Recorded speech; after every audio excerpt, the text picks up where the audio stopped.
Hi, everybody. Welcome to the Jimmy Dore Show. I'm here with the miserable liberal and Ron Placone. I'm miserable. Howdy, howdy. So you know how we've been saying that the Democrats have hoodwinked the press and the Democrats into talking about Russia and Trump instead of talking about their failings, the way they cheated the country out of a progressive leader. And there's been no attempt made to clean house, drain the swamp at the DNC. There's been they haven't changed the rules. They still have super delegates.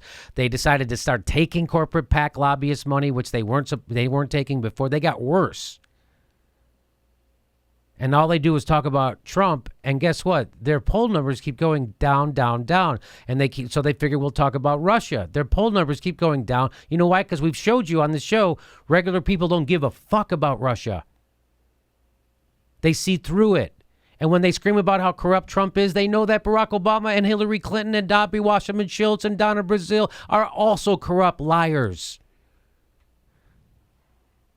Maybe it's time to talk about policy. That's what we've been saying. So now they're finally saying it on MSNBC. We finally had congressmen saying it on MSNBC. We finally have Chuck Schumer admitting they need an economic policy. So now they're finally starting to come around to jag-off nightclub comedians' ideas. Not that I'm smart. It's just that I'm not paid $30,000 a day to get shit wrong. And when you're not paid to get shit wrong, it's real easy to get it right. Now, guess who else is coming around? Guess who else is coming around to our point of view? Oh, Rolling Stonesy. And that guy's name is Ed Bermilla. The case for paying less attention to Donald Trump. Now, this article is not 100% right, but he does make a few good points. So let's get into it. The subtitle, by the way, is "The President is a Catastrophe for the Country and the World." Really? More of a catastrophe than George Bush and Dick Cheney? More of a catastrophe than Bill Clinton, who exploded the prison population, decimated unions, repealed Glass-Steagall, deregulated Wall Street, which set the table for an economic crash within a decade that wiped out everybody except the very wealthy? So that kind of shit, that kind of stuff.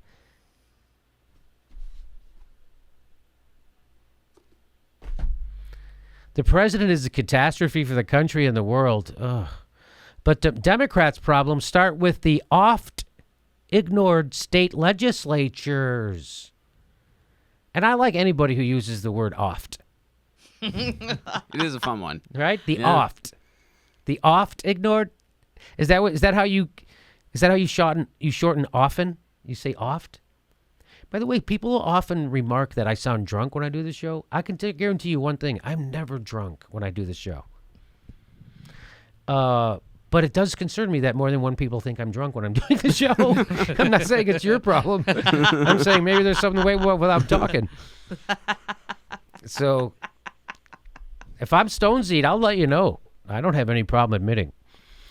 So let's get into the article, because he makes the point, which I've been making ad nauseum here, that Democrats control only 31 out of 98 state legislative chambers nationwide.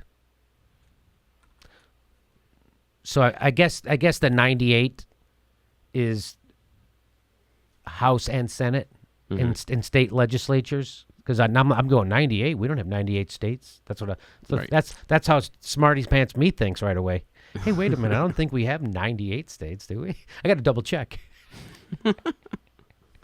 So that's less than 1 in 3, by the way. That's less than 1 in 3. That's called you're fucking wiped out. Yeah, that'd be a really big failing grade. Yeah. That'd be dude, you didn't even open this book. Yeah. So he goes on to say, so that's a good point he makes. And then he goes on to say, it is not possible. It's not only possible, but crucial to pay less attention to the president. That's because fighting back against Trumpism doesn't begin at the top with Trump himself. It begins with winning back state legislatures that draw electoral maps and make the rules that shape elections. Now, he's making some great points here. This is true. That a lot of what happens in the country starts at the state legislatures because, let's go on. I'll let him make the case. He says, of course, the most regressive parts of the right-wing agenda will become reality when Republicans control state legislatures this lopsidedly. Trump is increasingly the focal point of politics on the left, but he is not the one who stacked the deck in favor of the right over the past 2 decades. So this is what I've been saying, a version of this. Trump didn't pass Glass-Steagall. Trump didn't fucking explode the prison population. Trump didn't decimate welfare at the same time as he passed that stupid predator. Trump didn't pass NAFTA. Trump didn't decimate unions. Trump didn't make the Bush tax cuts permanent. Trump didn't start the Iraq War. Trump didn't go into Libya. Trump didn't take 2 wars and expand them to 7. Trump didn't try to impose austerity to pay for his Wall Street bailout. So this is what I tell people. This is why we have Trump. Trump didn't do any of that shit. That's your ruling elite class. Democrats and Republicans both did that stuff together. That's why we have Trump. So he's making the point that the real stuff happens at the state legislature levels, and Trump didn't have anything to do with that either. They are 31 out of 98 legislative bodies in the states, and Trump didn't have dick to do with that. That's all on the Democrats. He says Republican success at every level is built upon control of state legislatures that dictate essential aspects of elections. This is a good point. So watch the point he makes. He talks about, because right now, Greg Palast is doing a lot of great work where he's exposing the electoral fraud, meaning that they knock eligible voters who are black, Hispanic, who they think are going to vote for Democrat. They knock them off the voting rolls. They did it to Al Gore in Florida. 80-some thousand people were knocked off the voting rolls in Florida in 2000. They did the same thing in Ohio in 2004. And look what happened in Michigan. Greg Palast is revealing that they do this. Not only that, but this gentleman from the Rolling Stone goes on to make the point, how long is the early voting period? How long is that's a great because that happens at the state level, and the longer the early voting, the better the Democrats do. We know this. You know how hard they make early voting too in a lot of places. I mean, yeah, tell them how hard it is here, Ron. In California, I had to vote early, and I had to go 40. And we live in Los Angeles. It's not like we're living out in the sticks here. I had to drive 40 minutes because you have to go to like the main house to do it, which is like out. I actually forget the name of the town, but it was a 40-minute.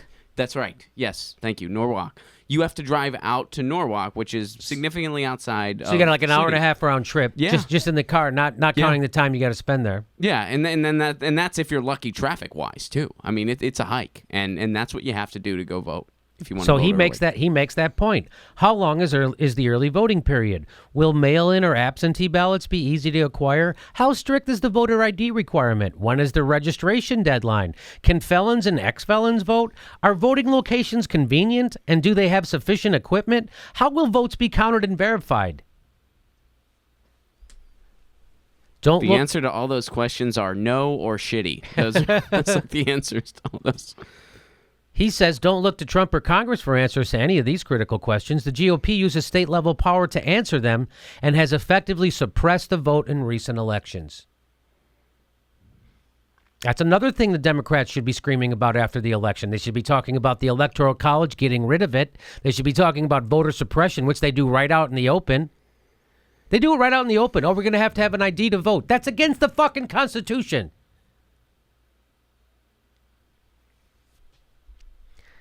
Then there's the matter of redistricting. The party that controls the process can put its thumb on the scale for a decade. So right now, there are more Republicans in the House than there are Democrats, and a lot of that has to do with gerrymandering. So not to give you a course in gerrymandering, but every congressional district has borders, and whoever party is in power in that state draws the borders. So sometimes they draw a border that looks like a popsicle stick, and sometimes it looks like a lake. Sometimes it looks like a golf ball. Sometimes it looks like a piece of a puzzle. And why? That's so they can get all the people that vote one way together. That's what that is. So that gerrymandering will, whoever does the gerrymandering will draw the districts to make the outcome favor their party. And that's what's happened. So gerrymandered districts are what's keeping the Republicans in power, part of what's keeping them in power. And he's saying, hey, if we take back over our state legislatures, we can gerrymander and take back control of our government. That's what he's saying. And if we don't take control of our state legislatures, we won't be able to gerrymander in our favor. Guess who will? The Republicans. He says loosening the GOP stranglehold on state legislatures will also produce policy benefits in areas like education, the administration and distribution of social programs, food stamp, unemployment benefits, public health programs, and criminal justice issues. So if you loosen the GOP stranglehold on state legislatures, it will also produce policy benefits everywhere. So if Democrats take over at the state legislature level, it helps everything, from food stamps to unemployment benefits to public health issues to criminal justice. That all happens on the state level. Some of the things coming out of the state legislatures make Paul Ryan look like Trotsky. These are not abstractions, but matters of life and death for many people. So maybe the Democrats actually focus on, doing something that could help. Like, how about having a message to win back over your state legislatures? In a local race, the time and money you can donate will be much more impactful. Knocking on doors and speaking to a few hundred voters on behalf of an unknown candidate in a state assembly primary could make a real difference. Guy's right about that too. That there's a lot to be said for canvassing and talking to people about a candidate who has no name recognition. I like what he says here. He says there is a downside to paying so much attention to Trump and so little to less sensational parts of the system. So maybe today, instead of reading a 50th story about Trumpian antics, spoiler alert, he did a stupid thing because he's a stupid person. Research who's running or considering running in your state Senate and House elections. And, one response I would have to that I guess is like a little criticism is, instead of just saying, like, paying so much attention to Trump, pick what you pay attention to. Yes. Because if you focus on the policies that are out there, you're going to, oh, wow, this guy wants to totally gut unions. There's something out there to gut church and state. There's some really dangerous, sick-minded people that have this guy's ear. Focus on that part and not the stupid shit he does on Twitter. Or Russia.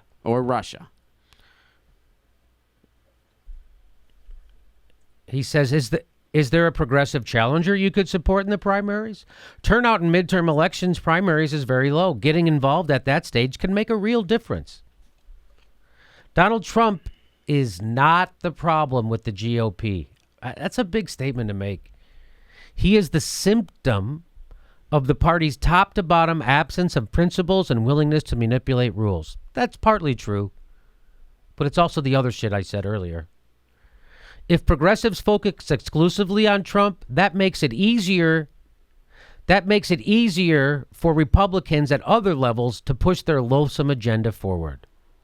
If progressives focus exclusively on Trump, that makes it easier for Republicans at other levels to push their loathsome. So he's saying, let's focus on policies. I think that's what I hear him saying. Let's focus on policies. Let's focus on state house races. Let's focus on state legislatures. But when you focus on state legislatures, you focus on what actually wins those races. And what wins those races is fucking stuff that affects people at the grassroots level. So he concludes his article by saying, so give it a shot. Try paying a bit less attention to the loudmouth clown and a lot more to low-key races that will determine control of America's electoral future. The country will be better off for it. I agree with him, but I think you could do more than that. So he's saying that all we have to do is focus on the state legislature. It's very important to do that. Of course, he's correct. But I don't think I think we can walk and chew gum at the same time. And I think we can focus on the state. But all you have to do is focus on policies. That's all you have to do. The Democrats don't have a message. So it's not the problem of where they're focusing. because they focused the shit out of John Ossoff. They were focused like a motherfucker on John Ossoff, and they spent a ton shit money, more than the Republican did, and they lost worse than Hillary did in that same district. They didn't have a message. So it's not only about focus, but you got to have a message when you focus. Right now, the Democrats have zero message, none. And all they're focused on is Russia and Trump. So he's right about that. This is a great article. Thanks for writing it. Anything else to say? Well, it comes right down to, when people say that I have to pay attention to local government, what's happening in, at our state level or within, Pasadena or wherever. You know what? I think that's really easy to say. But the fact of the matter is that people in America are struggling. There's 50% of people that don't have jobs, don't have access to a livable existence in the United States. And we're spending all this time on war and no time to take care of Americans. And so, when they say, you need to pay attention to your local elections. Well, you know what? I need a jobs program. I need health care.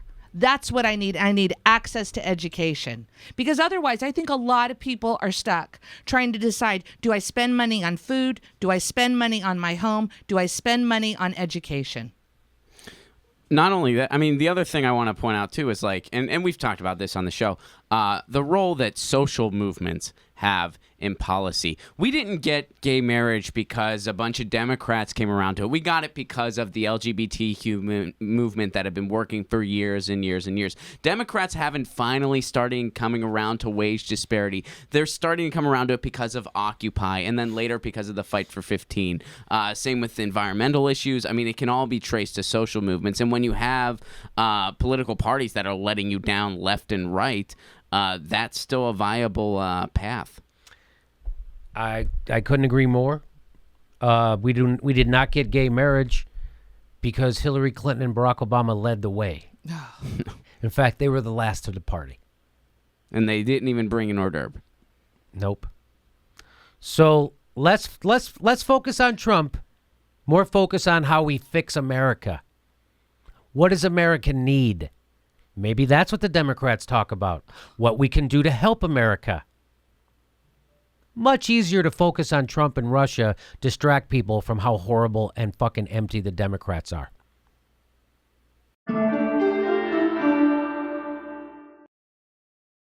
Hey, the next live Jimmy Dore show is July 17th. That's right, July 17th. That's a Monday in Burbank, California. Get your tickets right down here or go to jimmydorecomedy.com.